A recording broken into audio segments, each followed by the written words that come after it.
வணக்கம். வினெக்ஸ் கிளாஸ் அகாடமிலேருந்து இன்றைக்கி நம்ம பார்க்கக்கூடியது என்ன அப்படின்னா 10th தமிழோட வீடியோஸ். ஸோ இது நீங்கள் கண்டினியூஸாக டெஸ்ட்டும் எழுதி பார்த்துட்டே வாங்க. நம்ம 6th to 10th வரை நம்ம டிஸ்கிரிப்ஷன் பாக்ஸில் எல்லா டெஸ்ட்டோட கொஷினும் கொடுத்துருக்கோம். ஆன்சர் கீஸை நம்ம வீடியோஸாக எக்ஸ்ப்ளனேஷனோட அப்டேட் பண்ணியிருக்கோம். ஸோ வினெக்ஸ் கிளாஸ் அகாடமியோட யூடியூப் சேனலை சப்ஸ்கிரைப் பண்ணுங்கள், உங்கள் ஃப்ரெண்ட்ஸுக்கும் ஷேர் பண்ணுங்கள், பெல் ஐக்கானை கிளிக் பண்ணிக்கோங்க. ஸோ 1 lakh சப்ஸ்கிரைபர் ரீச் வந்து நேற்று நம்ம பண்ணியிருக்கோம். அது எல்லாமே உங்களால் தான். ரொம்ப ரொம்ப நன்றி. ஸோ நம்ம ஃபஸ்ட்டு கொஷின் பார்க்கலாம். 10th தமிழில் தெருக்கூத்தை தமிழ் கலையின் முக்கிய அடையாளமாக்கியவர் யார் அப்படின்னு சொல்லி கேட்குறாங்க. ஓகேவா? ஸோ இந்த ஹெட்டிங் வந்து நமக்கு டிஎன்பிசிலேயே இருக்கட்டும், டிஎன்-டெட்லேயே இருக்கட்டும், நிறைய டைம் ரிப்பீட்டடாக கேட்கக்கூடிய ஒரு கொஷின். இவங்க வந்து நம்மளோட சிலபஸில் மெயின் சிலபஸில் இருக்காங்க. ஸோ இந்த கொஷினை தெளிவாகவே படிச்சுக்கோங்க. முதல் கேள்வியாக இருந்தாலும் தெருக்கூத்து தமிழ் கலையோட முக்கிய அடையாளமாக்கியவர் யார் அப்படின்னா முத்துசாமி அப்படிங்கிறவங்க. ஓகேவா? ஆப்ஷன் ஏ என்ன இருக்கலாம்? கந்தசாமி, முத்துசாமி, ஜெயகாந்தன், அழகிரிசாமி. ஆன்சர் என்ன அப்படின்னா முத்துசாமி அவர்கள். ஓகேவா? அடுத்தது இரண்டாவது கேள்வி பாருங்கள். உரிமை என பொதுவாக அழைக்கப்படக்கூடிய இசை கருவி எது அப்படின்னு சொல்லி கேட்குறாங்க. ஸோ நம்ம இப்போ உள்ள காலங்களில் வந்து கோவில் திருவிழாக்கள், குடை விழாக்களில் உரிமை மேளம் அடிக்கிறாங்க அப்படின்னு சொல்லி குறிப்பிடுவாங்க. ஸோ இதுக்கான ஆன்சர் என்ன அப்படின்னா தேவ துந்துபி அப்படின்னு சொல்லுவாங்க. ஓகேவா? உரிமைன்னு பொதுவாக அழைக்கப்படக்கூடிய இசைக்கருவி எது அப்படின்னா தேவ துந்துபி. அடுத்ததாக கேரளாவில் குதிரைக்களி என்று அழைக்கப்படக்கூடிய ஆட்டம் எது அப்படின்னு சொல்லி கேட்குறாங்க. குதிரைக்களி அப்படின்னாலே அது குதிரை ரிலேட்டடாக வரும். இதே மாதிரி நீங்கள் வந்து கமெண்ட் செக்ஷனில் சொல்லக்கூடிய ஆன்சர் என்ன அப்படின்னா ராஜஸ்தான் ஸ்டேட்லேயும் இதே மாதிரி ஒரு பொதுவான ஒரு கலை ஒன்று இருக்கும். இதில் குதிரைக்கலைன்னு சொல்கிற மாதிரி அதுவும் ஒரு கலை இருக்கும். அந்த கலையோட நேம் என்ன அப்படின்னு தெரிஞ்சால் கமெண்ட் செக்ஷனில் போய் ஆன்சர் சொல்லுங்கள். ஸோ கேரளாவில் குதிரைக்களி அப்படின்னு சொல்லி அழைக்கப்படக்கூடிய ஆட்டம் என்னென்னா தமிழகத்தில் பொய்க்கால் குதிரை ஆட்டத்தை தான் அவங்க குதிரைக்களி அப்படின்னு சொல்லி அந்த கலையை வச்சுருப்பாங்க. ஓகே, அடுத்ததாக 4th கொஸ்டின் பாருங்கள். பைம்பொன சும்பிய நொந்தி எடுஞ்சிறு பண்டி சரிந்தாட. ஓகேவா? இந்த கேள்வி வரிகளில் பண்டி அப்படின்னு சொல்லக்கூடிய வார்த்தையோட பொருள் என்ன அப்படின்னு சொல்லி கேட்டிருக்காங்க. பண்டினோடனே பண்டிதர்னே எடுத்துடக்கூடாது. ஓகேவா? பண்டி அப்படின்னா என்னது?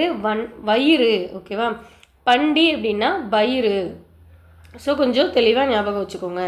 அடுத்ததான் 5வது கேள்வி பாருங்கள். கிண்கிணி அப்படின்னு சொல்கிறது. ஸோ நம்ம சின்ன வயசுலேருந்து நம்ம பிறந்த உடனே அந்த குழந்தைகளுக்கு வந்து கிண்கிணி அணிவோம் அப்படின்னு சொல்லி குறிப்பிடுவாங்க. ஸோ இது சங்க இலக்கியங்களில் உள்ள ஒரு வேடாக இருக்குது. ஆனால் இப்போ வர பெண்களும் சரி ஆண்களும் சரி குழந்தை பிறந்தால் கொலுசு அணிகிறது இப்போ வர நம்மளோட வழக்கத்தில், தமிழர்களோட வழக்கத்தில் அதிகபட்சமாக இருக்குது. ஸோ கிண்கிணிங்கிறது அவங்களோட அந்த மணிகளோட சவுண்டு, காலில் அணிவது அப்படிங்கிறது தான் இதுக்கான ஆன்சரு.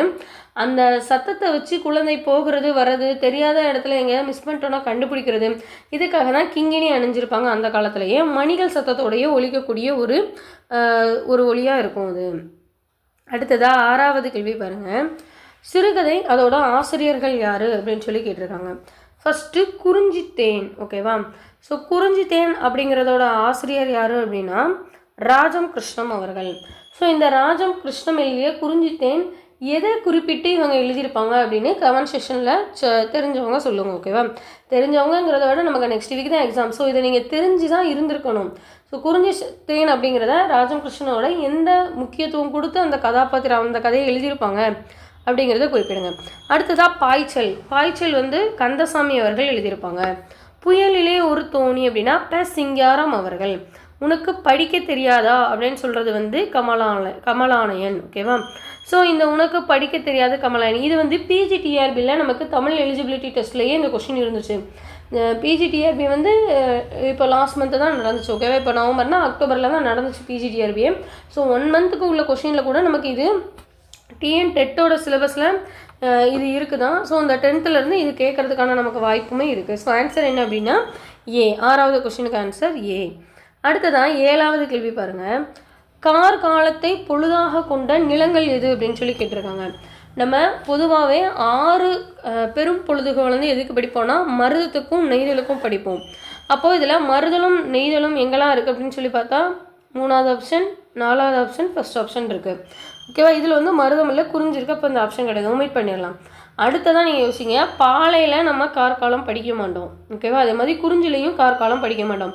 ஆனால் முல்லையோட பெரும்பொழுதே என்னது தான் அப்படின்னா கார்காலம் தான். ஸோ ஆன்சர் வந்து ஆப்ஷன் ஏ முல்லை மருதம் நெய்தல்.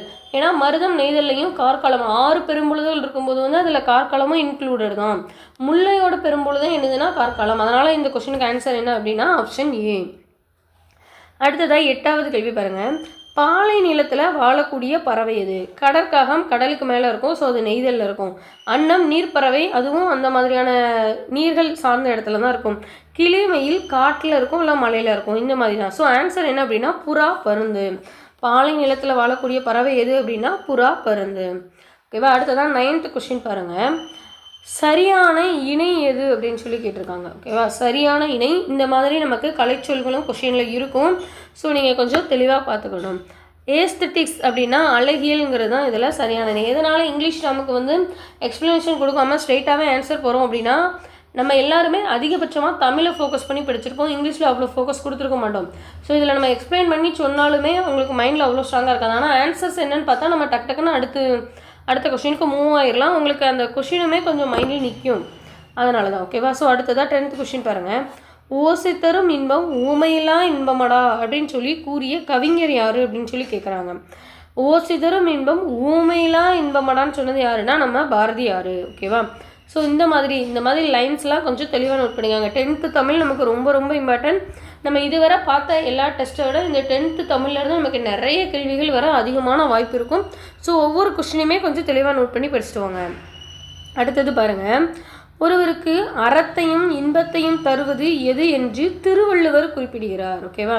ஒருவருக்கு அறத்தையும் இன்பத்தையும் தருவது எது அப்படின்னா முறை அறிந்து தீமையற்ற வழியில் சேர்த்த பொருளை வந்து தீமை தரும் அப்படின்னு சொல்கிறாங்க. ஓகேவா? ஸோ இதில் வந்து மொதல் ஆப்ஷன் பாருங்கள், முறையறிந்து தீமையான வழியில் சேர்த்த பொருள். ஓகேவா? அது கிடையாது. அடுத்ததான் முறை அறிந்து தீமையற்ற வழியில் சேர்த்த பொருள். இது வந்து பியும் சியும் சேமாக இருக்குது. ஸோ பி வந்து கொஞ்சம் சேஞ்ச் பண்ணிக்கோங்க, முறை இன்றி அப்படின்னு சொல்லி வரும் ஆன்சர். ஓகேவா? முறை இன்றி தீமையற்ற வழியில் சேர்த்த பொருள். அடுத்ததான் முறை அறிந்து, அதாவது என்ன முறை நமக்கு தெரிஞ்சுமே அதை தீமையற்ற வழியில் சேர்க்குறோம் அப்படின்னா அதுதான் தவறு. ஸோ 11th கொஸ்டினுக்கு ஆன்சர் என்ன அப்படின்னா சி. ஓகேவா? அடுத்ததாக 12th கொஸ்டின் பாருங்கள். சொல்ல பயன்படுபவர் சான்றோர், கரும்பு போல் கொல்ல பயன்படும் கீழ். இந்த குறளில் பயின்று வரக்கூடிய அணி எதுன்னு கேட்காங்க. பார்த்தோன்னே இந்த கொஸ்டினுக்குலாம் ஆன்சர் எடுத்துக்கலாம். போல் அப்படின்னு சொல்லக்கூடிய வேர்டு வந்து நமக்கு மென்ஷன் ஆயிடுச்சு. ஓகேவா? போல், புறைய, அன்ன, ஒச்சு, அச்சு, மச்சு, தச்சு, போல இப்படிங்கிற வேர்டெல்லாம் நம்ம அந்த குறளில் ஸ்ட்ரெயிட்டாகவே பார்த்துட்டோன்னா அதுக்கு ஆன்சர் ஊமை அணி தான். ஓகேவா? ஊமை அணிங்கிறத நம்ம தெளிவாகவே எடுத்துடலாம். அடுத்ததாக 13வது கேள்வி பாருங்கள்.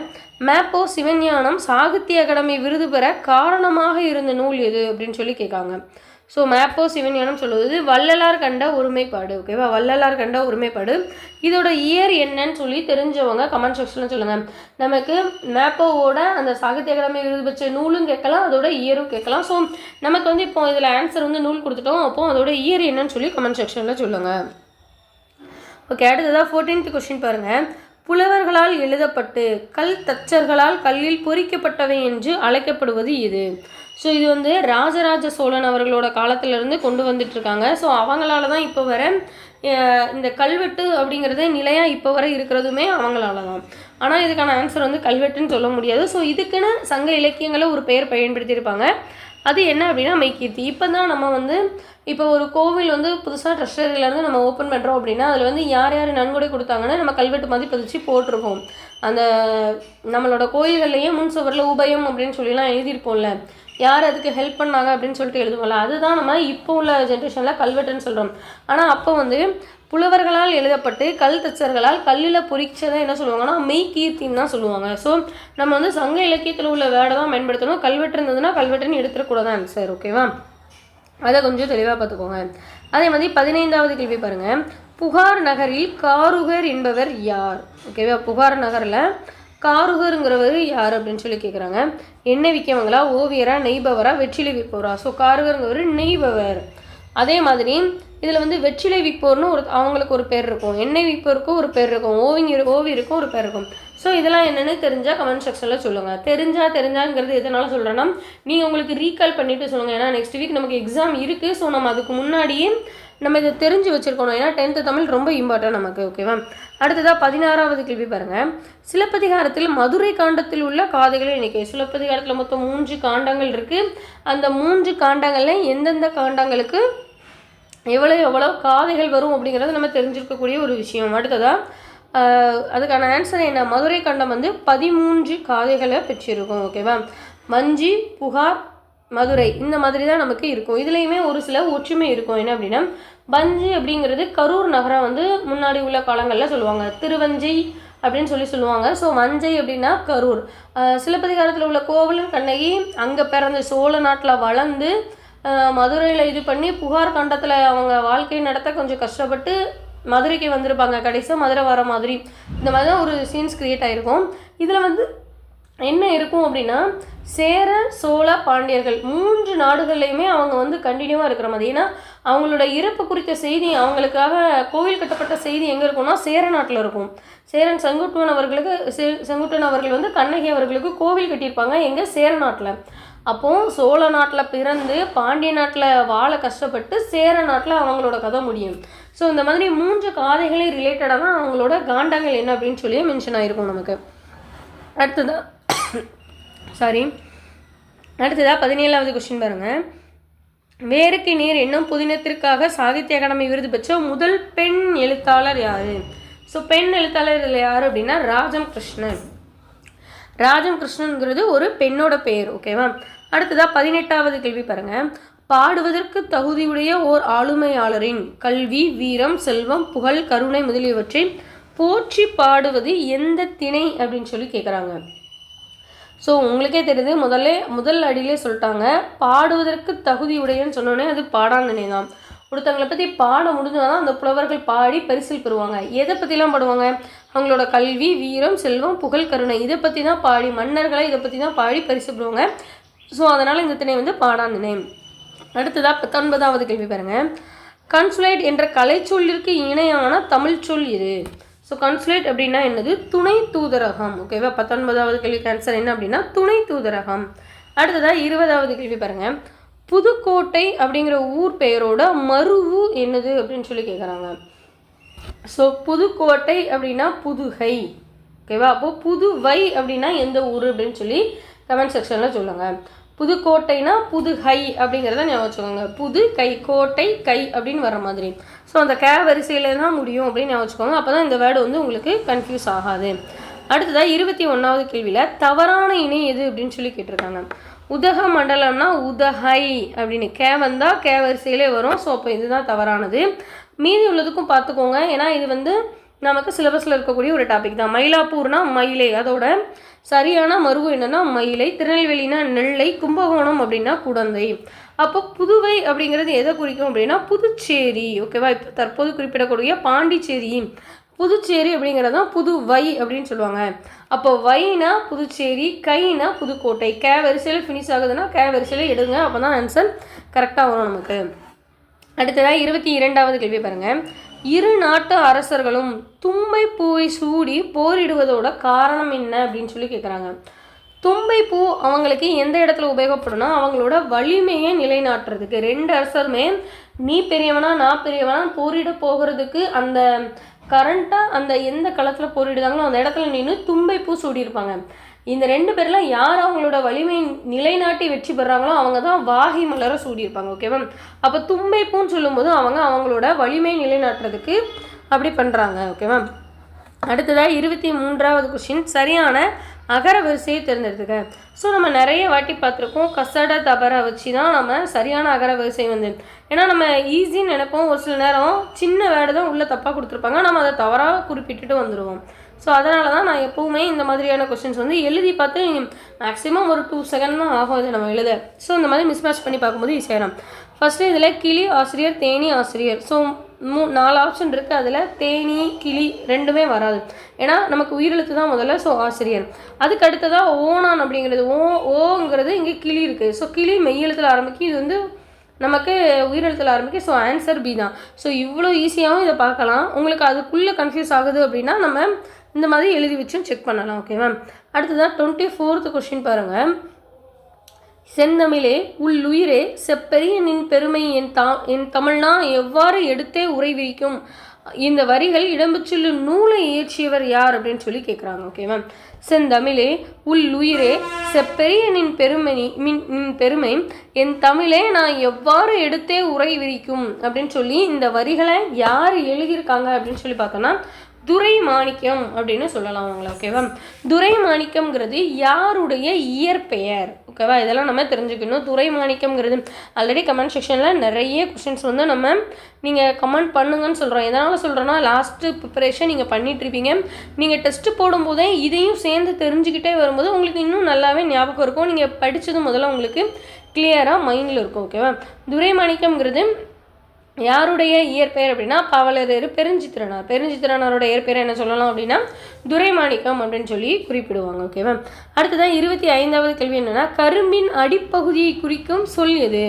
கரும்போட அடிப்பகுதியை எந்த சொல் குறிக்கும் அப்படின்னு சொல்லி கேட்டாங்கன்னா களி அப்படின்னா கரும்போட அடிப்பகுதி. ஓகேவா? களி அப்படின்னா கரும்போட அடிப்பகுதி. அடுத்ததா 26வது கேள்வி பாருங்க. இந்த கொஸ்டினும் ரொம்ப இம்பார்ட்டன்ட் தான். இளங்குமரனார் பற்றிய செய்திகளில் சரியானது எது அப்படின்னு சொல்லி கேட்டிருக்காங்க. ஓகேவா? இலக்கிய ஆராய்ச்சியில் பாவனரும் வியந்த பெருமகனார். இது வந்து பாவனார் கிடையாது. யார் வருவாங்க அப்படின்னா திருவிக்க வருவாங்கன்னு நினைக்கிறேன். ஓகேவா? சம்திங் திருவிக்க தான் மோஸ்ட்லி. அடுத்தது விழிகளை இழக்க நேரிட்டால் கூட தாய் தமிழினை இழந்துவிடக்கூடாது என்று எண்ணியவர். உலக தமிழ் கழகத்தை நிறுவி தலைவராக இருந்தவர். தேனியரியில் திருவள்ளுவர் தவச்சாலை ஒன்று அமைந்திருப்பவர். ஸோ இதில் எல்லாமே சின்ன சின்ன மிஸ்டேக்ஸ் இருக்குது. ஸோ ஆன்சர் என்ன அப்படின்னா 26க்கு பி தான். விழிகளை இழக்க நேரிட்டால் கூட தாய் தமிழனை இழந்து விடக்கூடாது அப்படின்னு நினச்சவர் யார் அப்படின்னா இளங்குமரனார். ஓகேவா? இதுதான் இதில் சரியான ஆன்சராக இருக்கும். ஸோ இவங்க திருவள்ளுவர் தவச்சாலைங்கிறத ஒன்று நிறுவியிருப்பாங்க. அது எந்த பிளேஸில் நிறுவியிருக்காங்க அப்படின்னு சொல்லி கொஞ்சம் கரெக்டாக கமெண்ட் செக்ஷனில் பார்த்து சொல்லுங்கள். அடுத்ததாக 27th கொஷின். ஏன் நிறைய கொஷின் மற்ற டாப்பிக்கை விட இந்த வாட்டி கமெண்ட் செக்ஷனில் சொல்லுன்னா 10th வந்து ரொம்ப இம்பார்ட்டண்டான லெசன். நீங்கள் ரீகால் பண்ணுறதுக்கு ரொம்ப ரொம்ப யூஸ்ஃபுல்லாக இருக்கும். தெரியாதவங்களும் இது தெரிஞ்சுக்கிடுவாங்க. கமெண்ட் செக்ஷனில் சரியான ஆன்சர் வந்து நிறைய பேர் சொல்லிட்டு தான் இருக்கீங்க. அதுக்கு ரொம்ப நன்றி. ஸோ இந்த மாதிரி தெரியாத விஷயத்த நிறைய பேர் தெரிஞ்சுக்கிட்ட நிறைய வாய்ப்பு இருக்கும். நீங்களும் ஒரு டைம் நீங்கள் உங்கள் கையால் டைப் பண்ணும்போது உங்களுக்கு இந்த கொஷின்ஸ் வந்து மறக்காது. ஸோ 27th கொஷின் பாருங்கள். இளநீர் அப்படிங்கிறது என்ன அப்படின்னா முச்சாத தேங்காய் தான் இளநீர்னு சொல்லுவோம். கருக்கல் அப்படின்னா இளநெல், அதை தான் கருக்கல் அப்படின்னு சொல்லுவோம். நுழாய் அப்படின்னா இளம் பாக்கு. முசு அப்படின்னா பலாம் பிஞ்சு. ஓகேவா? ஸோ ஆன்சர் என்ன அப்படின்னா 4312. ஸோ இதிலே பாருங்கள் 4321 இருக்குது. நம்ம அந்த லாஸ்ட் ரெண்டையும் தப்பாக கூட கவனிச்சிடக்கூடாது. கொஞ்சம் கரெக்டாக நம்ம அந்த கொஸ்டின் செக் பண்ணி எடுக்கணும். 27க்கு ஆன்சர் என்னது டி. அடுத்ததாக 28வது கேள்வி பாருங்கள். சந்த கவிமணி என அழைக்கப்படுபவரோட இயற்பெயர் என்னது அப்படின்னு சொல்லி கேட்குறாங்க. ஸோ 28க்கு ஆன்சர் சண்முக சுந்தரம். இதை எப்படி ஞாபகம் வச்சுக்கலாம் அப்படின்னா நான் வந்து சின்னதாக ஷார்ட்கட்டுக்கு சொல்கிறேன். ஸோ யார் மனசையும் புண்படுத்தலை. முருகரை நினச்சி தான் இந்த சந்த கவிமணின்னு சொல்லக்கூடிய சண்முக சுந்தரத்தோட நூல்கள் வந்து நம்ம படிக்கணும். முருகரோட அப்பா பேரை தான் இவங்களோட ஆசிரியர் பெயராக இருந்திருக்கும். ஸோ சண்முக சுந்தரங்கிறதே முருகரோட பெயர் தான். முருகருக்கு சந்தன காப்பு அணிவாங்க அப்படின்னு சொல்லி ஞாபகம் வச்சு இவங்களோட ஹெட்டிங் ஃபுல்லாகவே நீங்கள் படிச்சிங்கன்னா அந்த முருகர் ஃபீலோடு தான் இருக்கும். ஸோ அந்த கடவுள் முருகரை வச்சு நீங்கள் இவங்களை வந்து கொஞ்சம் ஈஸியாக படிச்சுக்கலாம். ஸோ இதெல்லாம் சின்ன சின்னதாக ஈஸியாக படிக்கிறதுக்கான ஒரு சின்ன ட்ரிக் தான். ஓகேவா? அடுத்ததாக 29th கொஸ்டின் பாருங்கள். என் தமிழ்னா இதை வந்து எப்படி பிரித்து எழுதலாம் அப்படின்னா எம் தமிழ்னா அப்படின்னு சொல்லி பிரிக்கலாம். இந்த கொஷின் ரொம்ப ரொம்ப இம்பார்ட்டன்ட். நிச்சயமாக நீங்கள் இப்போ டெட் எழுத போகிறவங்களுக்கு கண்டிப்பாக இந்த கேள்வி வரும். இந்த கொஷின் வராமல் இருக்காது. ஏன்னா இது இல்லாத கொஷினே இருக்காது. இந்த கொஷினெல்லாம் தெளிவாக நோட் பண்ணி எம் தமிழ்னா அப்படிங்கிறத ரீட் பண்ணி எடுங்க. சின்ன சின்ன வேர்டு கூட நமக்கு டிஃப்ரெண்ட்டாக கொடுப்பாங்க. ஸோ ரீட் பண்ணியே எடுங்க. அடுத்ததாக 30வது கேள்வி பாருங்கள். உடுப்பதுமும் உரைநெ செய் இதோட இலக்கண குறிப்பு எது அப்படின்னு சொல்லி கேட்குறாங்க. உடுப்பதுமும் ஊ அப்படின்னு சொல்லி வருதுன்னா அது இன்னிசை அளவடை. அடுத்ததாக உரைநெசை ஈ அப்படிங்கிறத சொல்லி பாருங்க. சொல்லி அப்படின்னு வருதா அது சொல்லிசை அளவடை. அப்படின்னா செய்யுளிசை அளவடை. ஓகேவா? ஸோ இ இந்த மாதிரி சின்ன சின்ன வேர்டு தான். இதை நம்ம வந்து ஒரு ட்ரிக்காக யூஸ் பண்ணணும். உடுப்பது ஊம் அப்படின்னு சொல்லும்போது ஊ அப்படின்னு சொன்னாலே இன்னிசை. உரண செய் ஈன்னு சொல்லி முடிக்கும் போது சொல்லி செய் அப்படின்னு ஈ வருது. ஸோ சொல்லி செயலப்படை. அப்படின்னு வந்தால் அது செய்யுளிசை அளபடை, அல்லனா இசை நிறை அளபடை. செய்யுளிசை அளபடையோட இன்னொரு பேர் என்ன அப்படின்னா இசை நிறை அளபடைன்னு கூட சொல்லுவாங்க. ஸோ அடுத்ததான் 31வது கேள்வி பாருங்கள். கீழ்கண்ட சொற்களில் தொழிற்பெயரை காண். ஓகேவா, இதில் எது தொழிற்பெயர்? தொழிற்பெயர்னால் எப்படி இருக்குன்னா ஒரு செயல் அல்லனா அது நடக்கக்கூடிய விதம், இதை பொறுத்து தான் அந்த தொழிற்பெயரை நம்ம கொடுப்போம். ஸோ சென்றால் இது வந்து ஒரு வினையை சொல்லுது. இன்னொன்று சென்றால்ங்கிறது மூச்சு, இது வந்து எச்ச வினையாக இருக்குது. நமக்கு வந்து தொழிற்பெயர் தான் கேட்டிருக்காங்க. ஸோ அது வராது. வால் அப்படிங்கிறது வேர் சொல் மாதிரி இருக்குது. வாழ்க்கைங்கிறது வந்து ஒரு தொழிற்பெயர். ஒரு தொழிலை குறிச்சியை பேசிட்டாங்களா, வாழ்க்கைங்கிறது அவங்க வாழ்ந்துட்டு இருக்கக்கூடிய அந்த தொழில், வாழ்க்கைங்கிறதும் ஒரு தொழில் தான். ஓகேவா, நடத்தல் அதே மாதிரி தொழிற்பெயர் இன்னும் எப்படிலாம் கண்டுபிடிக்கலாம் அப்படின்னா அல் விகுதி பெற்று வருது அப்படின்னா அதுவும் நமக்கு தொழிற்பெயர் தான். அல் விகுதி பெற்று வர எல்லாமே தொழிற்பெயர் எடுக்கலாம். இப்போ நடவாமை அப்படின்னா இது வந்து எதிர்மறை தொழிற்பெயர். ஓகேவா, நடவாமை நடத்தல்ங்கிறது வந்துச்சுன்னா நம்ம தொழிற்பெயர் எடுப்போம். அப்போ நடவாமைனா அது எதிர்மறை தொழிற்பெயர். அப்படி தான் நம்ம இதை சூஸ் பண்ணி எடுக்கணும். அடுத்ததாக 32 கொஸ்டின் பாருங்கள். பொது அறிவு நூல்களை தேடி படித்தவர் போட்டித் தேர்வில் வென்றார். அடிக்கோட்டிட்ட சொல்லோட பெயர் வகை வந்து என்னன்னு கேட்டிருக்காங்க. படித்தவர் ஆர் அப்படின்னு வருது அப்படின்னாலே அது வினையால் அணையும் பெயர். ஸோ 32க்கு ஆன்சர் சி. ஸோ முன்னாடி பார்த்தது தல்லல் அப்படின்னு சொல்லி வந்தால் அது தொழிற்பெயர். ஆர் அப்படின்னு சொல்லி வருது, ஃபினிஷிங் வருது அப்படின்னா அது வினையால் அணையும் பெயர். இது வந்து எல்லா கொஸ்டினுக்குமே இலக்கண குறிப்பு கண்டுபிடிக்கும் போது இந்த மாதிரி கண்டுபிடிக்கலாம். இது ஒரு எளிமையான இது ஒரு விதியும் கூட தான் இலக்கணத்தில். ஸோ இந்த மாதிரி நம்ம சூஸ் பண்ணிக்கலாம். அடுத்ததான் 33வது கேள்வி பாருங்கள். ஒரு பொருள் தரும் பல சொற்கள் இலை வகை என்ன அப்படின்னு சொல்லி கேட்டிருக்காங்க. நமக்கு இதில் இலை வகை என்ன, ஆனால் ஒரு பொருளை தான் நிறைய சொல் தரணும். தாள் தோகை ஓலை. ஓகேவா, 33க்கு ஆப்ஷன் ஏ ஃபஸ்ட்டு பார்த்தோன்னே தெரிஞ்சுட்டு தாள் தோகை ஓகை. தென்னை ஓலை அப்படின்னு சொல்லுமா, கரும்பு தொகையை அதுக்கு இலை தான். நெல் தாள் இது எல்லாமே அதோட இலை வகைகளை சேர்ந்தது தான். ஓகேவா, ஸோ 33க்கு ஆன்சர் ஏ பார்த்தோன்னே நமக்கு தெரிஞ்சிட்டு. அடுத்ததாக 34 பாருங்கள். கொல் என்ற வேர் சொல்லின் தொழிற்பெயர் இது. நான் முன்னாடியே உங்களுக்கு சொல்லிட்டேன் என்ன மாதிரி தொழிற்பெயர் கண்டுபிடிக்கணும் அப்படின்னு சொல்லிட்டு. ஸோ கொல் கே வந்தால் வியங்கோல் வினைமுற்று விகுதி. கே எடுத்தோம் அப்படின்னாலே வியங்கோல் வினைமுற்று தான். ஸோ 2 இதுலேயும் கே இருக்குது, இந்த 2 கிடையாது. லாஸ்ட் வீடியோ நம்ம 8th 9th வீடியோஸ் பார்க்கும்போது வந்திருக்கு. வந்தால் பெயரச்ச தொடர்னு சொல்லியிருக்கேன். ஸோ கொஞ்சம் அப்படின்னா இதில் தான் அல் வந்திருக்கு. நான் முன்னாடி சொன்னால் அல் வந்தால் தொழிற்பெயராக இருக்கும் அப்படின்னு. கோரல் அப்படின்னா இதுதான் நமக்கு தொழிற்பெயர். அடுத்தது 35வது கேள்வி பாருங்கள்.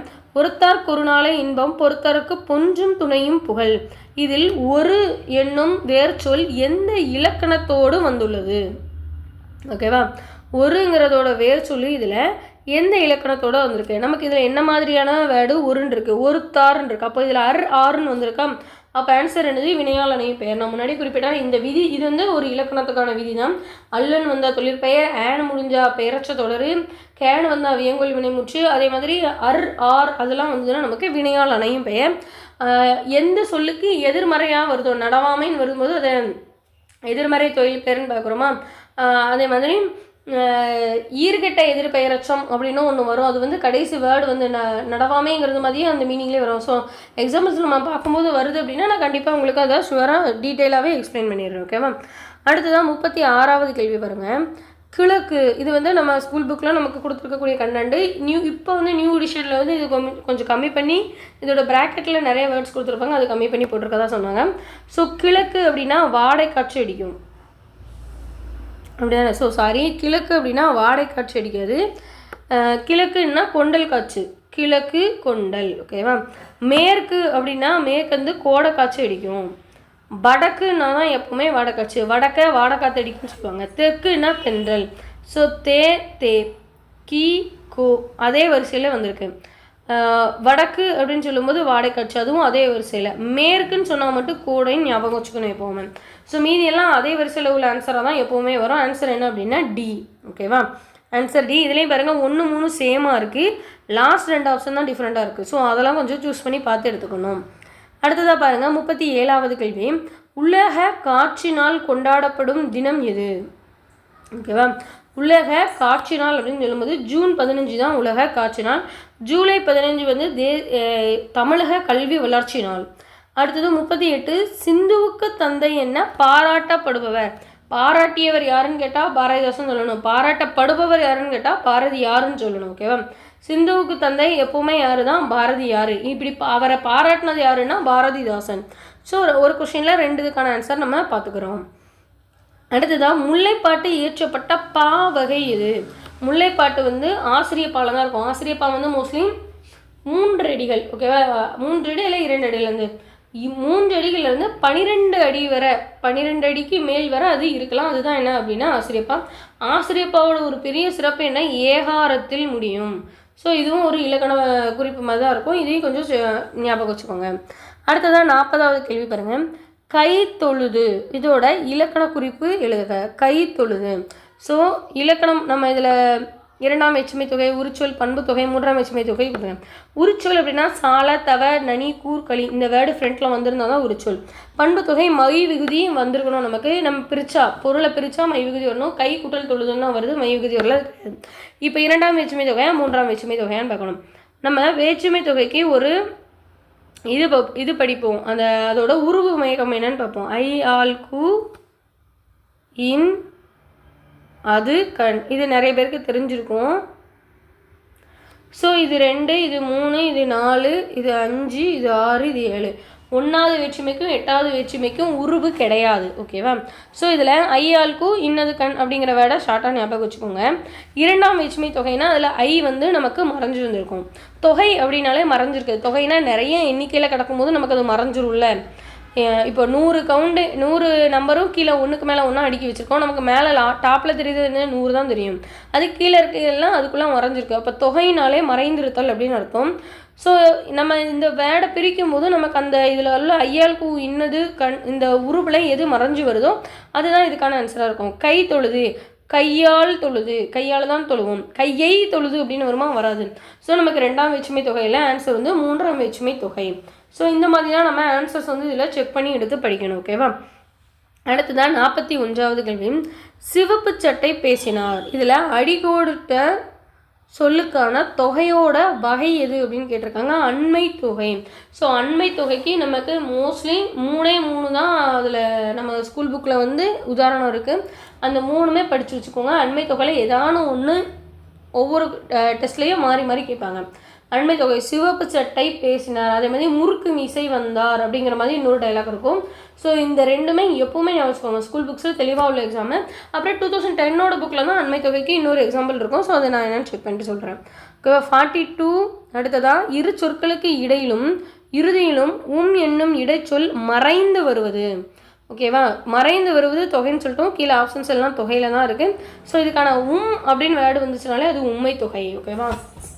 தந்தையும் தாயும், தாய் தந்தை அப்படிங்கிற மாதிரி உம்ங்கிற வேர்டு நமக்கு மறைஞ்சு வருவது அது நமக்கு உண்மை தொகையாக இருக்கும். அடுத்ததான் 43வது கேள்வி பாருங்க.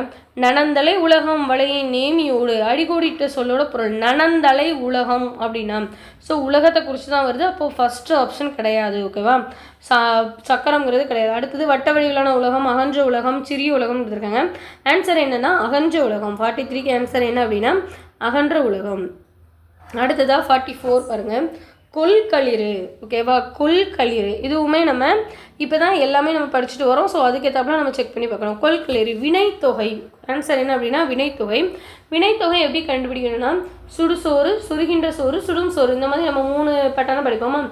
முக்காலத்தையும் குறிச்சா அது வினைத்தொகை. ஓகேவா? முக்காலத்தையும் குறிச்சா அது வினைத்தொகை. அப்போ கொள்களிறு, கொள்கின்ற களிறு, கொள்ளும் களிறு. ஸோ 3 காலத்தையும் நம்ம இதில் பார்க்கலாம். அதனால் இது வினைத்தொகை. அடுத்தது 45வது கேள்வி பாருங்கள். சரியான இணையை தேர்ந்தெடு. டெம்பிஸ்ட் அப்படிங்கிறதுக்கு தமிழில் எது அப்படின்னு கேட்டிருக்காங்க. பெருங்காற்று. டெம்பிஸ்ட் அப்படின்னா பெருங்காற்று. அடுத்ததாக 46வது கேள்வி பாருங்கள். அல்லில் ஆயினும் விருந்துவரின் உவக்கம் இவ்வடிகள் இடம்பெற்றுள்ள நூல். ஸோ இந்த மாதிரி நூல்கள்லாம் ரொம்ப சிறப்பானதும் தெளிவாக தெரிஞ்சுக்கிடக்கூடிய வேண்டியது நற்றிணை. நல்லவங்க மட்டும்தான் அல்லில் ஆயினும் விருந்துவரி உவக்கும். விருந்துவரி உவக்கும் அப்படிங்கிற இந்த லைனுக்கான வரி என்னென்னா அல்னா இரவு. இரவுலையும் வீட்டுக்கு வெளியில் இப்போது நம்ம தூங்க போகிறதுக்கு முன்னாடி கதவை பூட்டுவோம். முன்னாடி உள்ள காலங்கள் எப்படி இருக்குன்னா வீட்டு திண்ணையில் வந்து நிறைய பேர் வந்து அதாவது வேற்றாட்கள் வேறு வேறு இடத்தை சேர்ந்தவங்க. இடத்தைனா அவங்களோட ஊர் வந்து வேறு ஊராக இருக்கும். ஒரு புலவரை பாடி பரிசு பெறதுக்காக புலவர் வராங்க.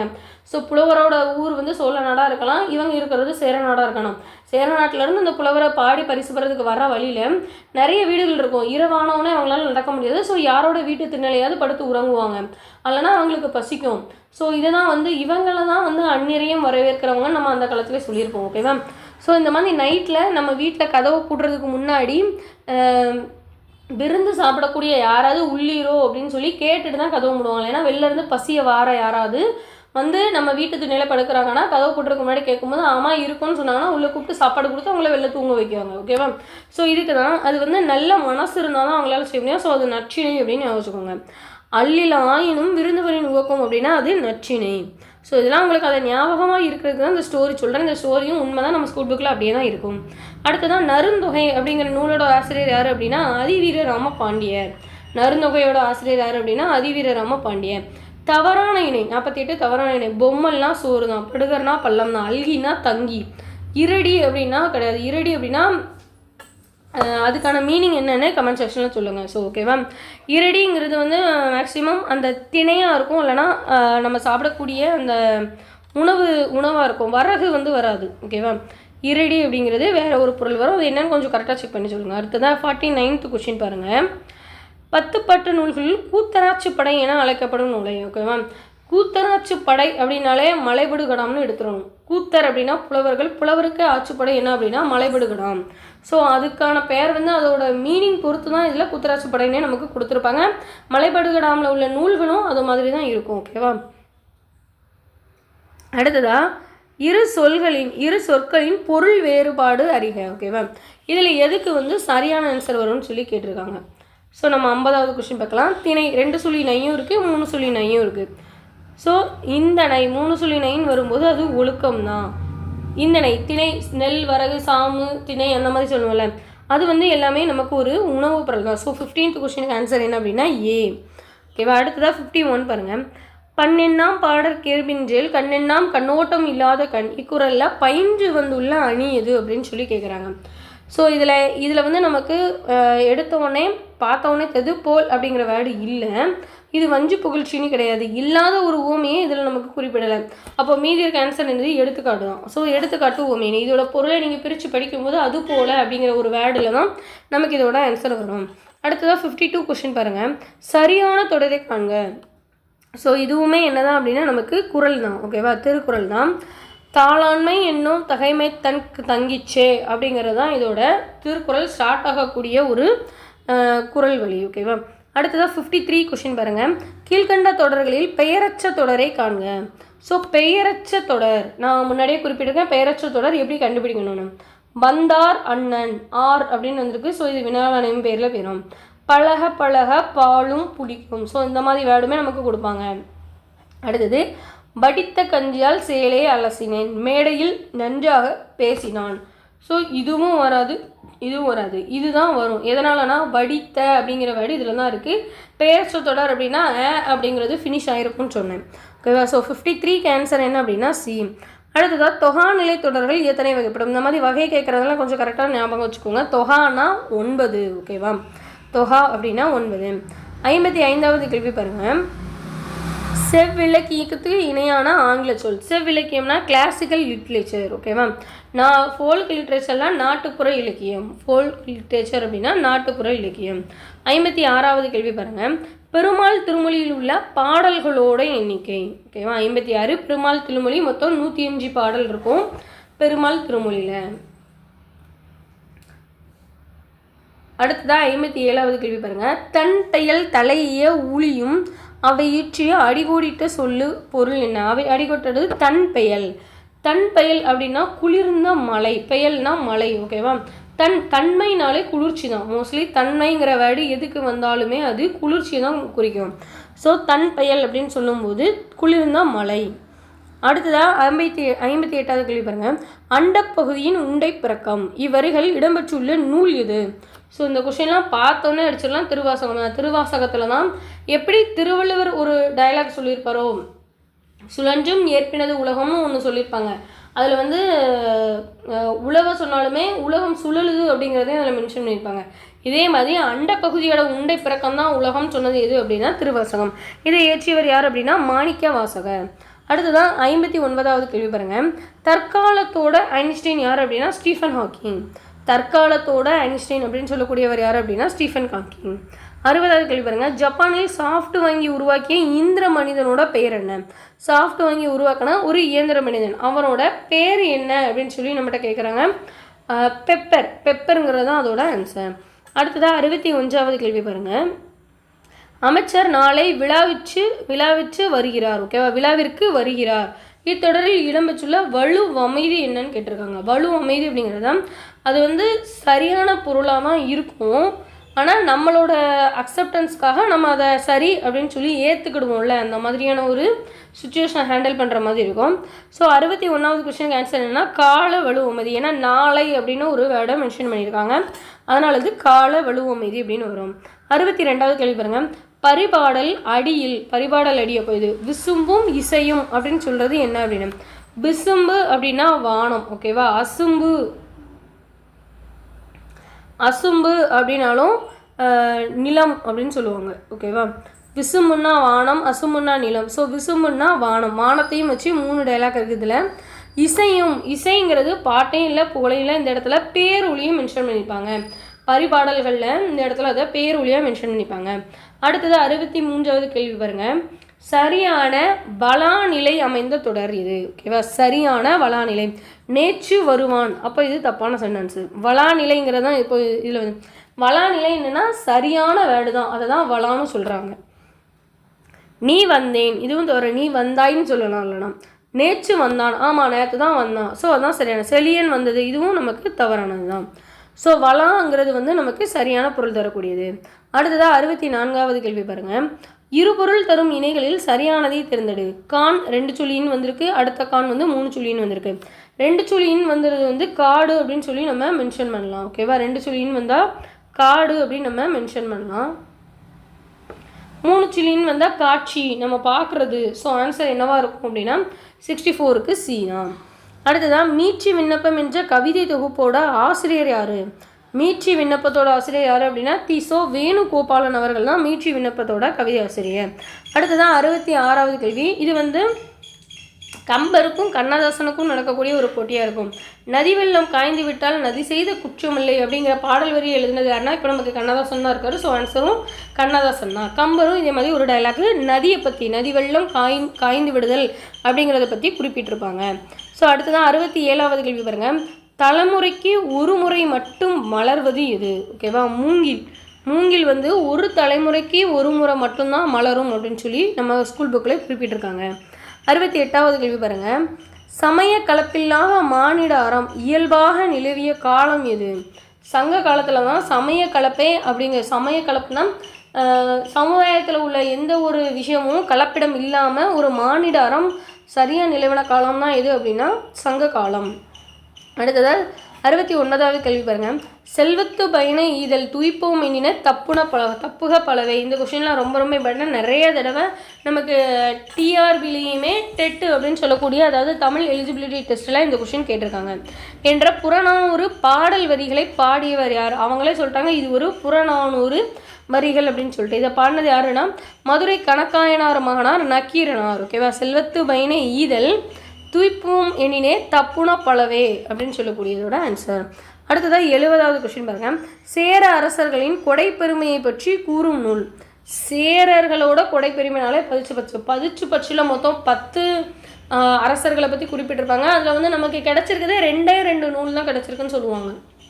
ஓகேவா, 10 இதாக தனித்தனி ஓலைச்சூடில் இருக்குது. நமக்கு அதில் 2 தான் கிடச்சிருக்கு. அதில் குறிப்பிட்ட எல்லாமே சேர அரசர்கள். சேர அரசர்களோட பெட்டகம் அப்படின்னு சொன்னாலே அது பதிச்சு பற்று தான். அடுத்ததான் 71வது கேள்வி பாருங்கள். உலகமே வறுமை உற்றாலும் கொடுப்பவன் அதியன். அதியன் வந்தாலே பின்னாடியே நம்ம ஔவையார் எடுத்துடணும். ஔவையார் வந்தால் அதியன் எடுத்துடணும். ஓகேவா, இவங்க தான் ஆன்சராக இருப்பாங்க. அதியனோட ஒரு நல்ல ஃப்ரெண்டு தான் யார் அப்படின்னா ஔவையார். அவங்க அவைக்கள புலவராகவும் இருந்திருப்பாங்க. 72வது கேள்வி பாருங்கள். ஆரப்போடுதல் அப்படிங்கிறதோட மரபு தொடர் கூறக்கூடிய பொருள் என்ன அப்படின்னு சொல்லி கேட்பாங்க. இது வந்து ஒரு மரபு தொடர். ஆரப்போடுதல் அப்படின்னால எப்போவுமே தாமதித்தல். இப்போ ஒரு காஃபி நம்ம போட்டு சூடாக கொண்டு வந்திருக்கோம், அதை ஆரவை அப்படின்னு தானே சொல்லுவாங்க.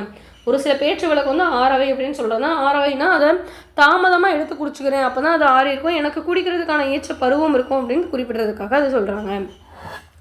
அடுத்ததாக 73வது கேள்வி பாருங்கள். தவறான இணை எதுன்னு கேட்டிருக்காங்க. ரீ அசன்ஸ் அப்படின்னா மறுமலர்ச்சி தான். ரிவிவாலிசம் அப்படின்னா போராட்டம் கிடையாது. ஃபிலாசபர்னா மெய்யியலாளர். பிலீஃப் அப்படின்னா நம்பிக்கை.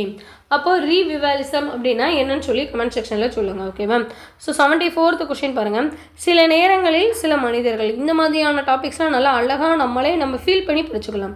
சில நேரங்களில் சில மனிதர்கள், புதினத்துக்காக சாகித்ய அகாடமி விருது வாங்கியவர் யாருன்னா ஜெயகாந்தன். எந்த இயர் வாங்கினாங்க? ஜெயகாந்தன் நிறைய எழுதியிருப்பாங்க, நிறைய விருது வாங்கியிருப்பாங்க. ஸோ இதில் சில நேரங்களில் சில மனிதர்கள் எப்போ விருது வாங்கினாங்க அப்படின்னு சொல்லி கமெண்ட் செக்ஷனில் சொல்லுங்கள்.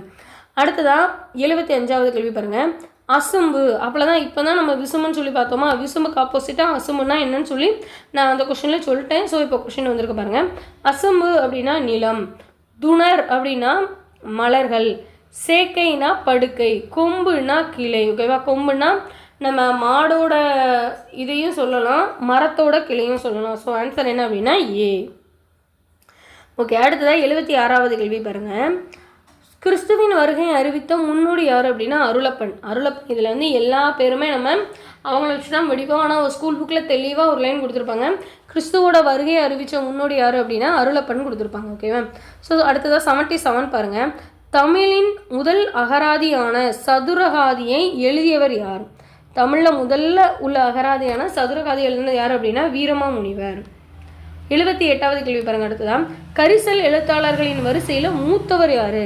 ஸோ கரிசல் எழுத்தாளர்கள் எதனால் சொல்கிறோன்னா, இந்த கோவில்பட்டி அதை சார்ந்த இலக்கியங்களை எழுதினவங்க தான் யார் அப்படின்னா கரிசல் எழுத்தாளர்கள். இப்போ அதுக்கு நான் எக்ஸாம்பிளே சொல்லலாம்.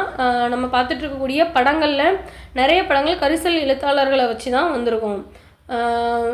எதை எக்ஸாம்பிள் சொல்லலாம், இந்த தனுஷ் அவர்கள் நடித்த ஐ திங்க் அசுரன் படம்னு நினைக்கிறேன். எனக்கு அந்த படம் பேர் கூட சரியாக தெரியல. அவங்களோட பையனுக்காக போராடுவாங்க தெரியுமா? மூத்த பையன் இறந்துருவாங்க, கடைசி பையனுக்காக போராடி அவங்க ஜெயிலுக்கு போங்க, படிடா அப்படின்னு சொல்லுவாங்க தெரியுமா? அந்த படம் வந்து கரிசல் எழுத்தாளர்களோட இலக்கியத்திலேருந்து வரக்கூடிய முன்னாடி உண்மை சம்பவத்தில் நடந்த ஒரு விஷயம்தான். ஸோ கோவில்பட்டி ரிலேட்டடாக சார்ந்த எழுத்தாளர்களை தான் கரிசல் எழுத்தாளர்கள்னே ஃபஸ்ட்டு குறிப்பிடுவாங்க. ஸோ இதுக்கான ஆன்சர் என்ன? அந்த வரிசையில் மூத்தவர் யார் அப்படின்னா கு அழகிரிசாமி அவர்கள். ஓகேவா? கு அழகிரிசாமி. கோவில்பட்டியில் கி ராஜநாராயணன் அவர்களுக்கு இப்போவுமே மண்டபம் இருக்குது. ஓகேவா? அந்த நம்ம பார்ப்போம்ல, உள்ளே போய் அவங்கள விசிட் பண்ணுறேன், அவங்க படித்த அந்த இலக்கியங்கள் எல்லாமே அவங்கள பற்றின வாழ்க்கை வரலாறு முழுவதுமே கொடுத்துருப்பாங்க.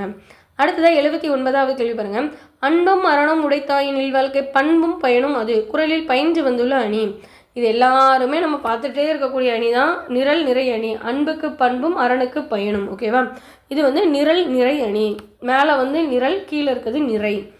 அடுத்ததாக 80வது கேள்வி. நாகூர் ரூபியின் படைப்புகளில் தவறானது எது அப்படின்னு சொல்லி கேட்குறாங்க. கப்பலுக்கு போன மச்சம் சரிதான், 7வது சுவை சரி, நதியின் கல்கள் சரி. சினிமாவுக்கு போன சித்தாள் வந்து ஜெயகாந்தனோட நூல். ஓகேவா? ஜெயகாந்தனோட ஒரு நூலாக இருக்கும். ஓகேவா? அது புதினமாக சிறுகதையான கொஞ்சம் லைட்டாக செக் பண்ணி பார்த்துக்கோங்க. அடுத்ததாக 81வது கொஸ்டின் பாருங்கள். ஒரு மொழியில் உணர்த்தப்பட்டதை வேறொரு மொழியில் வெளியிடுவது மொழிபெயர்ப்பு. ஒரு மொழியில் நம்ம அதை ஃபீல் பண்ணிட்டோம், அதை இன்னொரு மொழியில் நம்ம அதை டிரான்ஸ்லேட் பண்ணி அவங்களுக்கு புரிய வைக்கும் அப்படிங்கிறத மொழிபெயர்ப்புன்னு சொன்னது யார் அப்படின்னா மனவை முஸ்தபா அவர்கள். ஸோ மனவை முஸ்தபா அவர்கள் சொன்னிய கோட்ஸ் அது. அடுத்ததான் 82வது கேள்வி பாருங்கள். செஞ்சிடுவேர் எட்டத்துக்கும் கலை செல்வங்கள் யாவும் கொண்டார்ந்தங்கு சேர்ப்பேர். எங்கே இருந்தனாலும் கொண்டு வாங்க, ஆனால் தமிழகத்துக்கு கொண்டு வாங்க அப்படின்னு சொன்னால் அது நம்ம பாரதியார். இங்கே எங்கே இருந்தனாலும் கொண்டு வாங்க, ஆனால் நம்ம தமிழகத்துக்காக அதை கொண்டு வாங்க அப்படின்னு சொன்னால் அது பாரதியார். செஞ்சிடுவேர் எட்டத்துக்கும் கலை செல்வங்கள் யாவும் கொண்டார்ந்தங்கு சேர்ப்பேர் அப்படின்னு சொல்லி குறிப்பிட்டிருக்காங்க. அடுத்ததான் 83வது கேள்வி. இது ஒரு சூப்பரான கேள்வி. சதாவதானி அப்படிங்கிறதோட பொருள் என்ன அப்படின்னு சொல்லி கேட்டிருக்காங்க. சதம் அப்படின்னாலே நமக்கு 100ன்னு தெரியும். கிரிக்கெட்லாம் பார்க்குற நிறைய பேருக்கு தெரியும். சதம்னா செஞ்சுரி அடிச்சிட்டாங்க அப்படின்னு சொல்லுவாங்கல்ல. ஸோ அப்போ 100 செயல்களை ஒரே நேரத்தில் செய்வது தான் என்னது அப்படின்னா சதாவதானி. அடுத்ததான் 84வது கேள்வி பாருங்கள். அருளை பெருக்கி அறிவை திருத்தி மருளை அகற்றி மதிக்கும் தெருளை இவ்வடிகளில் குறிப்பிடுவது எது அப்படின்னா கல்வி. அருளை பெருக்கி அறிவை திருத்தி மருளை அகற்றி மதிக்கும் திரளை. அருள்னா நமக்கு வரக்கூடிய ஆற்றல், அறிவுனா நமக்கு அந்த அறிவு இன்னும் இன்க்ரீஸ் ஆகிறது, மருள்னா நம்மக்கிட்ட இருக்கக்கூடிய இருள், மதினா அறிவு. ஸோ இந்த மதிலை எந்த அளவுக்கு நம்ம இன்க்ரீஸ் ஆகி கொண்டு வந்து நம்ம அந்த மதிலை கற்றவர் சபைமுன்னு காண்கிறோமோ கூறுகிறோமோ அதுதான் நம்ம படித்த கல்விக்கான ஒரு சிறப்பு அப்படின்னு குறிப்பிடதான் என்னது அப்படின்னா இந்த வரிகள். அடுத்ததான் 85வது கேள்வி பாருங்க. கேள்வியினான் காடனுக்கும் கபிலனுக்கும், இதோட இலக்கண குறிப்பு. ஸோ உங்களுக்கே இந்த கொஷினுக்கு பார்த்த உடனே ஆன்சர் தெரியும். காடனுக்கும் கபிலனுக்கும் வந்து வெளிப்படையாக வந்து நம்ம கவுண்ட் பண்ணுற மாதிரி ஒரு இது ஒன்று இது ரெண்டு, காடன் ஒன்று கபிலன் ஒன்று, அடுத்ததான் கந்தன், அடுத்ததாக விபுதன், இந்த மாதிரி அந்த அப்படிங்கிற வேர்டை நம்ம கவுண்ட் பண்ணுற மாதிரி வெளியில் வந்துட்டு அப்போ அது எண்ணுமை. உண்மை தொகை அப்படின்னா தாய் தந்தை, அதில் வந்து உண்மை வெளிப்படாது, தொகையினாலே நமக்கு அது மறைஞ்சு தான் இருக்கும். ஸோ இந்த மாதிரி வந்தால் தான் உண்மை தொகை. ஓகேவா? கேள்வியினான் அப்படின்னா வினையாளனையும் பெயர், கேள்வியினான் அப்படின்னா வினையாளனையும் பெயர். அடுத்ததாக 86வது கேள்வி. இடைக்காடனார் பிணக்கு தீர்த்தப்படலாம். ஸோ நம்ம ஸ்கூல் புக்கில் இருக்க ஒரு கொஷின் தான், அப்படி சேம் கொஷின் தான். இடைக்காடனார் பிணக்கு தீர்த்தப்படலாம் எது அப்படின்னா திரு ஆலவாய் காண்டம். ஓகேவா? திரு ஆலவாய் காண்டம். இது வந்து நம்ம திருவிளையாடல் புராணத்தில் இருக்கக்கூடிய, திருவிளையாடல் புராணத்துலேயும் ஒரு 3 காண்டங்கள் இருக்கும், அந்த காண்டங்களையும் நம்ம கன்ஃபியூஸ் பண்ணி படிச்சிடக்கூடாது. ஓகேவா? அதையும் சிலப்பதிகாரம் காண்டமும் கிட்டத்தட்ட ஒரே மாதிரி இருக்கும், 1-2 தான் டிஃப்ரெண்ட்டாக இருக்கும். ஸோ கன்ஃபியூஸ் பண்ணாமல் அதோட கவுண்ட் என்ன இதோட கவுண்ட் என்னன்னு கொஞ்சம் தெளிவாக படிக்கணும். 87th கொஸ்டின், இதெல்லாம் நமக்கு கன்ஃபியூஸ் ஆகிற டைம், அதனால தான் இன்னொரு டைம் எக்ஸ்பிளைன் பண்ணுறேன். 87 பாருங்கள். திருவிளையாடல் புராணத்தில் உள்ள படலங்களோட எண்ணிக்கை என்ன அப்படின்னு சொன்னால் 64. ஸோ பெரிய புராணத்தை ஸோ நம்ம திருவிளையாடல் புராணத்தில் மொத்தம் 64 படலம் இருக்குது. ஒவ்வொரு படலத்துலையும் ஒவ்வொரு விளையாடல்களை வந்து சிவபெருமான் கொண்டிருந்து அந்த நூலை இயற்ற வச்சிருப்பாரு அப்படிங்கிறது அதோட சிறப்பாக இருக்கும். அடுத்ததான் 88வது கேள்வி பாருங்கள். நீ விளையாடவில்லையா என்ற வினாவிற்கு கால் வலிக்கும் என்று உரைப்பது எவ்வகை விடை அப்படின்னு சொல்லி கேட்டிருக்காங்க. ஓகேவா? 88th question. ஏன்னா நீ விளையாடலைன்னா நான் விளையாண்டா கால் வலிக்கணும் முன்னாடியே அதை பற்றி நம்ம கெஸ் பண்ணி சொல்கிறது. ஸோ இதுக்கான ஆன்சர் என்னென்னா உருவது கூறல் விடை. இனிமே தான் அது வரவே போகுது, ஆனால் வருங்காலத்தை இப்போவுமே பேசிட்டாங்களா, அதனால் அது உருவது கூறல் விடை அப்படின்னு சொல்லுவாங்க. இதே மாதிரி உச்சது கூறல் விடைன்னு இருக்கும். அது என்னென்னா நான் ஏற்கனவே விளையாண்டு கால் வலிச்சுட்டு அதனால தான் இனிமேல் விளையாட போல அப்படின்னு சொல்கிறது. ஆல்ரெடி அவங்க அதை செஞ்சு அவங்க அதில் ஒரு அனுபவம் கற்றுருந்து அதுக்கான பதில் சொன்னாங்கன்னா அது உச்சது. உருவதுனா இனிமேல் வரக்கூடியதான் முன்னக்கட்டியே நம்மகிட்ட குறிப்பிடுறது தான் என்னது அப்படின்னா உருவது. அடுத்ததான் 89வது கேள்வி பாருங்கள். பிறருக்கு ஒரு பொருளை கொடுத்து உதவும் பொருட்டு வினவுவது எவ்வகை வினா. பார்த்தோன்னே தெரியுது. ஓகேவா? ஒருத்தங்களுக்கு நம்ம ஒரு விஷயத்தை கொடுக்குறோம் அப்படின்னாலே அது என்னது கொடை தான். நம்மகிட்ட எக்ஸ்ட்ரா இருக்குது, நன்கொடை அப்படின்னு தானே சொல்கிறாங்க கோவில்கள்லாம். ஸோ நம்மகிட்ட எக்ஸ்ட்ரா இருக்குது, நம்ம அதை கொண்டு போய் கொடுக்குறோம் அப்படின்னா அது கொடை வினா. அடுத்ததாக 90வது கேள்வி. ஸோ 90வது கேள்விக்கு நீங்களே ஆன்சர் செக் பண்ணுங்க. ஒரு 1 செகண்ட் நான் அப்படி கொடுக்குறேன் பாருங்கள். ஆப்ஷன் ஏ பாருங்கள். கதையை சொன்னார் அம்மா நில், சொன்ன அம்மா வந்து நின்றான். 1 செகண்ட் கொடுக்குறேன். பேரச்சம் ரிப்பீட்டடாக 4வது கொஸ்டினாக பார்க்க உங்களுக்கு நான் டீட்டெயிலாக எக்ஸ்பிளைனும் கொடுத்துருக்கேன். ஸோ கரெக்டாக ஆன்சர் சொல்லுங்கள். கமெண்ட் செக்ஷனில் போய் ஆன்சர் சொல்லுங்கள். 90ன்னு போட்டு அதுக்கான ஆன்சர் என்னென்னு டைப் பண்ணிவிட்டு அதுக்கப்புறம் இந்த வீடியோவை பாருங்கள் கண்டினியூவாக. ஆன்சர் என்ன அப்படின்னா சி, சொன்ன அம்மா, சொன்ன அப்படிங்கிறது இதில் நமக்கு மென்ஷன் ஆகிருக்கு. அடுத்ததாக 91வது கேள்வி பாருங்கள். பாடலின் தொடக்கம் முதல் முடிவு வரை நேராகவே பொருள் கொள்ளுமாறு அமைவது. ஸோ நிரல் நிறைனா என்னென்னு பார்த்தோம், அன்பும் பயனும் அப்படிங்கிறத குறிப்பிடும்போது. ஸோ 91 ஆன்சர் என்னென்னா ஆற்று நீர் கோல். இது எதனால் அப்படின்னா ஆறு வந்து மழை பெஞ்சாலும் வெயில் அடித்தாலும் அது எப்படி நேராக போய்ட்டு இருக்குமோ, எந்த தடை வந்தாலும் அது நேராக போயிட்டே தான் இருக்கும். யாருக்காகவும் அது அந்த பக்கமும் அதாவது டைரக்ஷனை மாற்றியோ அது இல்லைன்னா ரொட்டேட் அடித்தோ நம்ம அது திரும்பவே செய்யாது. என்ன நடந்தாலும் எவ்வளோ தடைகள் வந்தாலும் அது நேராக போய்கிட்டே தான், எந்த வழியாக போமோ அப்படி ஸ்ட்ரெயிட்டாக தான் போயிட்டே இருக்கும். ஸோ பாடலோட தொடக்கமும் முடிவும் ஒரே மாதிரி இருந்தால் அது ஆற்று நீர் கொள்கோல். அடுத்ததாக 92வது கேள்வி பாருங்கள். பேர் சொல்லை தருக. அருணாவிற்காக ஓடினாள். பேர் சொல்னா ஒரு கட்டளை இருக்கணும், ஒரு ஏவலாக இருக்கணும். அப்படின்னா இது ஓடாதே இதில் தான் வருது பாருங்கள். ஓடாதே அப்படின்னு சொல்லி வருது. ஸோ இது வந்து நமக்கு ஈர்கட்ட பெயரச்சமாகவும் இருக்கலாம், ஈர்கட்ட பெயரச்சமாக தான் அதிகபட்சமாக இருக்கும். ஓகேவா? ஓடிய ஸோ இது பெயரச்சம். ஓடி இது வந்து வினையச்சம். ஓடு அப்படின்னா தான் வேர் சொல். ஓகே, இது ஒரு கட்டளை சொல்லாக இருக்குது. நீ ஓடு அப்படின்னு ஒருத்தங்களை சொல்கிறல, அப்போ இது ஒரு கட்டளை சொல். அடுத்ததாக 93வது கேள்வி பாருங்கள். காமராஜர் நகர் எங்கே இருக்கிறது? இது எவ்வகை வினா. ஓகேவா? இது வந்து நமக்கு வந்து தெரியலை, நம்ம ஒருத்தவங்ககிட்ட போய் கேட்குறோம், நம்ம புதுசாக ஒரு நியூ பஸ் ஸ்டாப்பில் போய் நம்ம ஃப்ரெண்டை பார்க்க நிற்கும், அங்கே நிற்கும் போது நமக்கு அது அந்த நகர் எங்கே இருக்குன்னு தெரியல, ஒருத்தங்கிட்ட கேட்குறோம் அப்படின்னா நம்ம தெரிஞ்சுக்கிறதுக்காக தான் கேட்குறோம். ஸோ அறியா வினா, நமக்கு தெரியலை அதனால் போய் கேட்குறோம். அடுத்ததாக 94வது கேள்வி பாருங்கள். சரியான இணையை தெரிந்தது. திணையும் பொழுதும். ஸோ இது வந்து நான் லாஸ்ட் வீடியோவில் கூட நிறைய ஷார்ட்கட் சொல்லி நான் சொல்லியிருக்கேன் இந்த கொஷினுக்கான ஆன்சர்ஸு. ஸோ இப்போவும் உங்களுக்கு சொல்கிறேன், ஓகேவா? யார் மாலை வைத்து என்ன பயன், சரி என்ன நன்மை? ஸோ இதில் பாருங்கள், யாருங்கிறது யாமம். ஸோ குறிஞ்சி, முல்லை, மருதம், நெய்தல், பாலை. ஸோ சின்ன ஷார்ட்கட் வேர்டு தான் இது, உங்களுக்கு அப்போ தான் மறக்காது. இது வந்து என்ன அப்படின்னா சரியான அதோட திணையும் பொழுதும். அதிகபட்சமாக இதை சிறு பொழுது அப்படின்னு தான் நம்ம குறிப்பிடுவோம். யார் மாலை வைத்து என்ன நன்மை? யாருங்கிறது யாமம், குறிஞ்சி, மாலைங்கிறது முல்லை தான், ஓகேவா? முல்லைக்கு வந்து மாலைங்கிறத அப்படியே எடுத்துக்கலாம். வைத்து அப்படின்னு சொல்கிறத வைகரை அப்படின்னு எடுத்துக்கணும். வைங்கிற வேர்டு மட்டும் நம்ம அதில் அண்டர்லைன் எடுத்துக்கணும். வைகரைனா மதுரை, சரி மருதம். அடுத்ததான் என்னங்கிறது ஏற்பாடு, என்னங்கிறது ஏற்பாடு, அப்போ வந்து நெய்தல். நன்மைங்கிறது நண்பகல், அப்போ அது பாலை. ஸோ அந்த முதல் லெட்டரை மட்டும் எடுத்துக்கிட்டிங்கன்னா உங்களுக்கு இதுக்கு ஈஸியாக ஆன்சர் கிடைக்கும். யார் மாலை வைத்து என்ன நன்மை? குறிஞ்சி, முல்லை, மருதம், நெய்தல். ஸோ இப்போ திணையும் பொழுதில் சரியானது. குறிஞ்சிக்கு ஏற்பாடுன்னு கொடுத்துருக்காங்க, தவறு. பாலைக்கு நண்பகல் கொடுத்துருக்காங்க, அது சரி. நம்ம பாலைக்கு நன்மைன்னு தான் படிச்சிருக்கோம். மருதத்துக்கு வைகரைன்னு வரணும், மாலை கொடுத்துருக்காங்க, தவறு. முல்லைக்கு யாமம் கொடுத்துருக்காங்க, அது குறிஞ்சிக்கு வரணும், தவறு. முல்லைக்குனா மாலை, ஓகேவா? ஸோ இந்த மாதிரி தான் அந்த கொஷின் பார்க்கணும். 94th கொஷினுக்கு ஆன்சர் என்ன அப்படின்னா டி. சரி, 94க்கு வந்து ஆன்சர் பி, ஓகேவா? பாலைனா நண்பகல். 95வது கேள்வி பாருங்கள். அடுத்து சிறுகதை மன்னன், ஓகேவா? நம்ம ஸ்கூல் புக்கில் தெளிவாக கொடுத்துருக்காங்க. சிறுகதை மன்னனால அது யார்? ஜெயகாந்தன் தான். அடுத்ததான் 96 பாருங்கள். முதல் நிலை தொழிற்பெயரை தெரிவு செய்க, ஓகேவா? இது எப்படி கண்டுபிடிக்கலாம் அப்படின்னா, இப்போ இதில் கொடுத்துருக்க மாதிரியே கடு அப்படின்னு சொல்லி கொடுத்துருக்காங்க. இதை கெடு அப்படின்னு எழுதுனா அது முதல் நிலை தொழிற்பெயர். கேடு அப்படின்னு எழுதுனா இது முதல் நிலை திரிந்த தொழிற்பெயர். இந்த சின்னதாக ஒத்த கொம்பு போட்டு நம்ம சொல்கிறது முதல் நிலையாக இருக்கும்.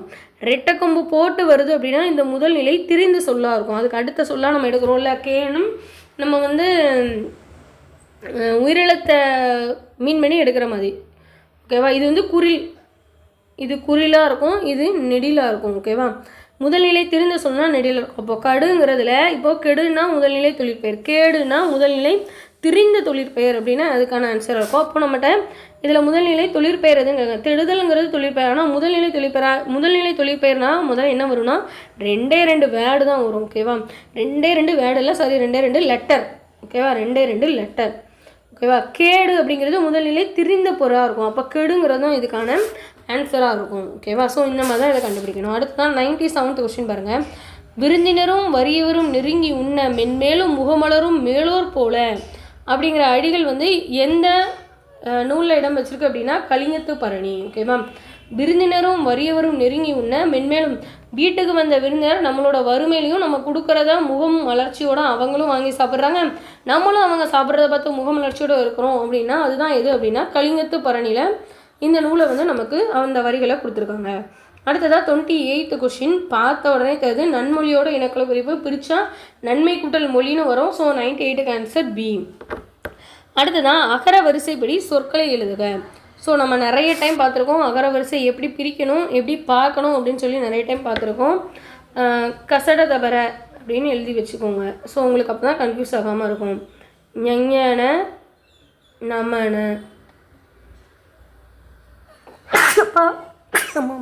சாரி எரள வளல.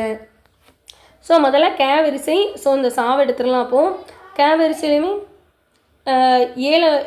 கேழ்வர் கேழ்வர் கேழ்வர் மூணுமே வந்திருக்கு, ஓகே. அடுத்ததாக காவர், கே வரிசையில் கா வந்திருக்கு, சாரி சாவர் தான் அது, அவங்க தப்பாக நோட் பண்ணியிருக்காங்க, ஓகேவா? சாவர். ஸோ 2வது லெட்டர் நம்ம கண்டிப்பாக சா தான் நமக்கு வரணும், ஓகேவா? ஸோ 3 ஆப்ஷன்லேயே அதுதான் இருக்குது. அடுத்ததான் நல்குவரா நசையா, ஓகேவா? நல்குவரா நசையா இதெல்லாம் நமக்கு இருக்குது. நசை, ஓகேவா? நசை அப்படின்னு வருது அப்படின்னா நம்ம இதை எப்படி நோட் பண்ணணும்? நசை சே வரிசையில் நமக்கு ஃபஸ்ட்டு நசை வருதா இல்லு வருதா? இல்லு வந்து நமக்கு லாஸ்ட்டில் தான் வருது, இடைநத்தில் தான் வருது. ஸோ நசைங்கிற வேடை தான் எடுக்கணும். ஸோ இந்த 3 ஆப்ஷன்லையுமே நமக்கு நசை 3ஆவதாக வரல. ஸோ ஆப்ஷன் வந்து ஆன்சர் ஏ. அடுத்ததாக தான் நம்ம நல்குவர் எடுக்கலாம். அடுத்து பே வரிசையில் சின்ன போ தான் ஃபஸ்ட்டு வரணும், அடுத்தது பெரியது வரணும், அடுத்ததாக தான் வரிசை வரணும். மஞ்சை மஞ்சை எப்படின்னா மயில்னு சொல்லுவாங்க, இல்லைனா மேகம்னு குறிப்பிடலாம். அதுக்கு 2 பேருமே இருக்குது. ஓகேவா? இப்போ லாஸ்ட் கொஸ்டின் 100வது கொஸ்டின் பாருங்கள். விழலுக்கு இறைத்த நீர் போல ஓமையால் விளக்கப்பெறும் பொருத்தமான பொருள் யாது? விழலுக்கு இறைத்த நீர், கிணத்துக்குள்ள தண்ணியே எல்லாம் நம்ம போய் இறைச்சிட்டு இருக்கணும், அது என்ன அர்த்தம்? பயனற்ற செயல். ஸோ ஆன்சர் என்ன அப்படின்னா 100க்கு சி, பயனற்ற செயல். ஸோ 6th to 10th வரை ஃப்ரீ டெஸ்ட்டு கொடுத்துருக்கோம். எல்லாருமே நல்லா எக்ஸாம் எழுதிருப்பீங்கன்னு நம்புகிறோம். கொஞ்சம் எல்லாத்தையும் யூட்டிலைஸ் பண்ணிக்கோங்க. லாஸ்ட் டைம் பதட்டப்படாதீங்க. எவ்வளோ தான் நம்ம நல்லா படித்து நல்ல ப்ரிப்ரேஷனில் போனாலும் அந்த 3 மணி நேரம் உங்கள் கையில், அந்த 3 மணி நேரம் நீங்கள் உள்ளே இருந்து என்ன பண்ணுறீங்களோ அதுதான் உங்கள் லைஃப்பை தீர்மானிக்க போகுது. ஸோ அந்த 3 மணி நேரம் பதட்டம் இல்லாமல் பார்த்துக்கோங்க. ஒரு படத்தை 3 மணி நேரம் நம்மளால் பொறுமையாக பார்க்க முடியுதா, நம்மளோட எக்ஸாமையும் நம்மளால் 3 மணி நேரம் பொறுமையாக ஹேண்டில் பண்ண முடியும். டென்ஷன் ஆகாதீங்க. உங்களுக்கு டைம் எக்ஸ்ட்ரா நீங்கள் முடிச்சதுக்கப்புறம் எக்ஸ்ட்ரா இருக்கிற மாதிரி ஃபீல் பண்ணிங்கன்னா தெரியாத கொஸ்டினை மார்க் பண்ணி வச்சுட்டு ஒரு டைமுக்கு 2 டைம் ரீட் பண்ணுங்கள். கண்டிப்பாக நீங்கள் படித்த ஏதாவது ஒரு கேள்வியாக தான் அது இருக்க போகுது. நீங்கள் பயம் இல்லாமல் ஃபஸ்ட்டு எழுதுங்க. ஹால் டிக்கெட்டை கரெக்டாக எடுத்து வச்சுக்கோங்க. அதில் கொடுத்துருக்க இன்ஸ்ட்ரக்ஷன் படி என்னென்ன கொண்டு போகணுன்னு கரெக்டாக நோட் பண்ணிக்கோங்க. ஸோ ஓஎம்ஆரில் டெஸ்ட்டு அப்படிங்கிறத பேஸ் பண்ணியே நீங்கள் முதல்ல எக்ஸாம் ஹாலுக்குள்ளே போங்க. அப்போ தான் பயம் இருக்காது. டிஎன்பிசி எழுதுன நிறைய பேருக்கு ஓஎம்ஆர் எக்ஸ்பீரியன்ஸ் இருக்கும். டெட்டோட ஓஎம்ஆருமே ரொம்ப கன்ஃபியூஷனாக இருக்கிற மாதிரிலாம் இல்லை. ஜஸ்ட்டு நம்மளோட கொஷின் பேப்பரில் உள்ள அந்த நம்பரை மட்டும் நமக்கு அதில் ஃபில் பண்ண சொல்லுவாங்க. வேறு ஒரு இதுவுமே இதை எழுதுங்க, அதை எழுதுங்க, ப்ரெசென்ட் போடுங்க, இதில் சிக்னேச்சர் பண்ணுங்கள், அந்த மாதிரி இவ்வளோ டிஃபிகல்ட்டாக அது ரொம்ப இருக்காது. சின்ன சின்ன வேர்டு தான், சின்ன சின்ன இது இன்ஸ்ட்ரக்ஷன் தான் நமக்கு இருக்குது. ஸோ பிளாக் பாயிண்ட் பென்னு கொடுத்துருக்காங்களா, ப்ளூ பாயிண்ட் பென்னு கொடுத்துருக்காங்களா, கரெக்டாக பார்த்துக்கோங்க. ஹால் டிக்கெட்டை லாஸ்ட் டைமில் டவுன்லோட் பண்ணலாம்னு நினைக்காதீங்க, முன்னாடியே டவுன்லோட் பண்ணி வச்சுக்கோங்க. ஸோ தமிழில் எந்த கேள்வி கேட்டாலும் நீங்கள் எளிமையாக தெரிகிற மாதிரி தான் எல்லா கொஸ்டினுமே நம்ம அட்டன் பண்ணி கொடுத்துருக்கோம். ஸோ நம்மளோட யூடியூப் சேனலையும் சப்ஸ்கிரைப் பண்ணிக்கோங்க. எக்ஸாம் முடிஞ்சோடனே நம்ம கண்டிப்பாக ஆன்சர்ஸ் கீஸ் போடுவோம், அதையுமே வந்து செக் பண்ணுங்கள். எப்போவுமே நம்ம யூடியூப் சேனலை அப்கிரேடாக பாருங்கள். அடுத்தடுத்து வரக்கூடிய எக்ஸாம்ஸ்லையுமே எல்லா டாப்பிக்குமே கவர் ஆகிற மாதிரி தான் இதே மாதிரி தான் நம்ம போடுவோம். ஸோ எல்லாத்தையுமே கொஞ்சம் நோட் பண்ணிக்கோங்க. வினர்ஸ் கிளாஸ் அகாடமியோட யூடியூப் சேனலை சப்ஸ்கிரைப் பண்ணிக்கோங்க, பெல் ஐக்கானை கிளிக் பண்ணிக்கோங்க. டிஎன் டெட் தேர்வை சிறப்பாக எழுதி வருங்கால ஆசிரியராக அனைவருக்குமே வினர்ஸ் கிளாஸ் அகாடமி சார்பாக வாழ்த்துக்கள். நன்றி, வணக்கம்.